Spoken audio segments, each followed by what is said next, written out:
A brand new NBA season is officially here, and it resulted in the first game a loss for the Los Angeles Lakers. They also lost a player on the roster in Thomas Bryant, going to be reevaluated in 3 weeks after undergoing left thumb surgery. We actually covered this topic yesterday, but YouTube had a bunch of problems and we couldn't upload the video. That's why we're talking about it here today. And what's interesting is that Damian Jones was DNP'd in the Lakers' loss to the Golden State Warriors. Goes to show you that this Lakers roster, not all that deep. They were expecting some big things from Thomas Bryant in that preseason dress rehearsal. He was playing the 5 spot in that starting lineup, but once again, like the last couple of years, suffering an injury, going to be reevaluated in 3 weeks. So him and Dennis Schroeder going to be reevaluated in a couple of weeks down the road. So to show him a speedy recovery and to give him his best wishes to come back from this ailment, I want you to type his jersey number in the comment section right now. Give us that lucky number 13. Now, the Lakers will certainly miss Bryant's size because Anthony Davis played well over 30 minutes last night, primarily at the 5 against Golden State. He prefers to play the 4, as we've talked about, and I think he's a little bit better at that 4 spot. So the Lakers going to miss that prototypical center. Could they sign a guy like Dwight Howard who has familiarity with this roster? Maybe, but it doesn't make this team any younger. And with Thomas Bryant, you look at the games played here. Last year, 27. The year before that, 10. Suffered that torn ACL. 2019, 2020, 46 games played. So injuries have continued to be a problem for Thomas Bryant, and that continues to be the case. As for Anthony Davis, he was back at center last night, playing primarily at that 5 spot. Of course, it's interchangeable, no doubt, but as much as he may prefer playing the 4, Davis has to be ready to play minutes at the 5. He played 36 minutes last night, and that was really one of the key takeaways in that loss to the reigning NBA champions and the Golden State Warriors was the Lakers having to play LeBron, AD, some of their key players a lot in the opening game of the season. What was also interesting is that the Lakers used Toscano-Anderson as a small ball 5 over Damian Jones. You heard that right. In case you missed the game, JTA, Toscano-Anderson, who really couldn't sniff the floor with the Warriors last year and isn't really a player who you want in the rotation consistently, played small ball 5 over Jones. Now, he is athletic, he is long, so on some nights he will impress you, but sustainable success, it ain't it with JTA playing that 5 spot. So who do you think should play? Should Damian Jones play? He's coming off a pretty solid year. Type J. If you think it's Toscano-Anderson, type A in the comment section right now.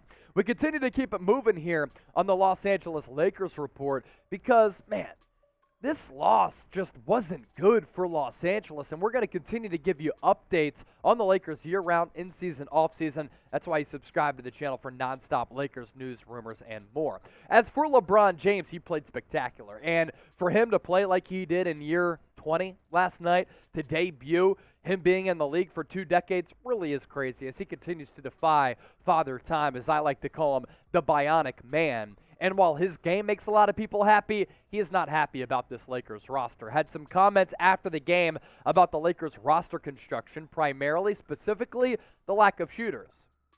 Blows your mind, right? We were talking about this months ago. LeBron James, after the game in the locker room, quote, "We're not a team constructed of great shooting. It's not like we're sitting here with a lot of lasers on our team. Like if you had a bunch of underneath route runners, the quarterback's not throwing 20-plus yards downfield."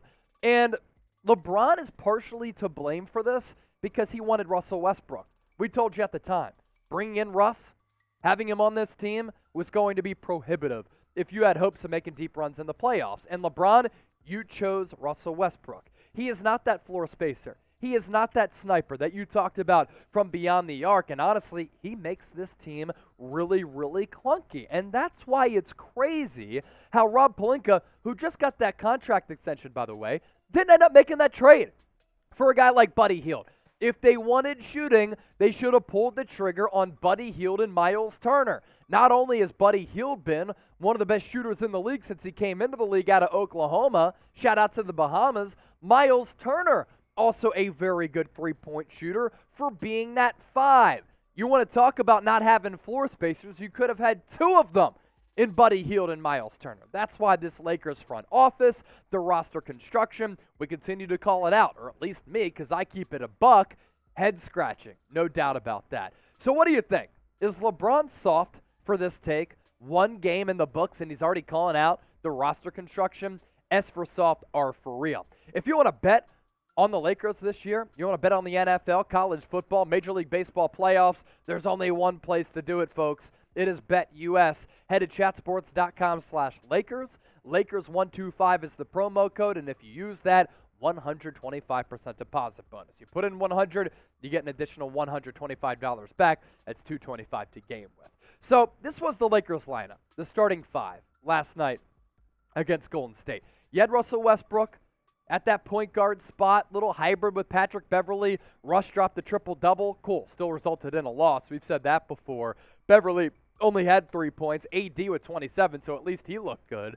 LeBron James with 31, and Lonnie Walker, he didn't do much. And I did not expect Beverley and Westbrook to really play as much together as they did last night. And I think that's going to be a little bit hard to figure out for Darvin Ham. Like, who do you want to be the primary creator? Who do you want to be the primary point guard? In the preseason, the Lakers had experimented with Russell Westbrook coming in off the bench, and I guess the good news is that he was able to come back off that hamstring injury. It's going to be an experiment that we got to keep our eyes on. As for the circle of trust here, you look at the players on this team here, and the players that will probably get the most minutes and will probably be a part of this rotation when healthy. LeBron, AD, Russ, Beverley, Lonnie Walker, Kendrick Nunn, Dennis Schroeder, and Thomas Bryant.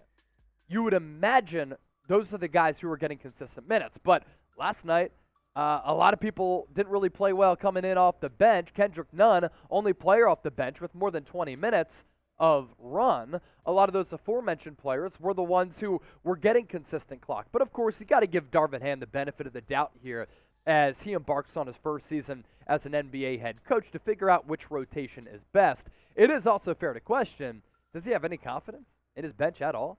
I mean, this bench unit really isn't all that good. And that could be one of the downfalls of this Lakers team. It's the lack of depth on this roster. So with that, let's ask you this. Rate the Lakers roster. Grade it for me from 1 to 100. Go back to school, 2K style, if you're a big gamer. Where do you think this Lakers roster is at from 1 to 100? And while you're down there, subscribe to the channel, youtube.com/LakersTV. And make sure you give me a follow on Twitter and Instagram at Chase_Senior if you want to chop it up. Appreciate all of you for watching. What you can count on from here on out, moving forward like we always do, it's honesty, it's passion, it's consistency. Thank you for watching the show.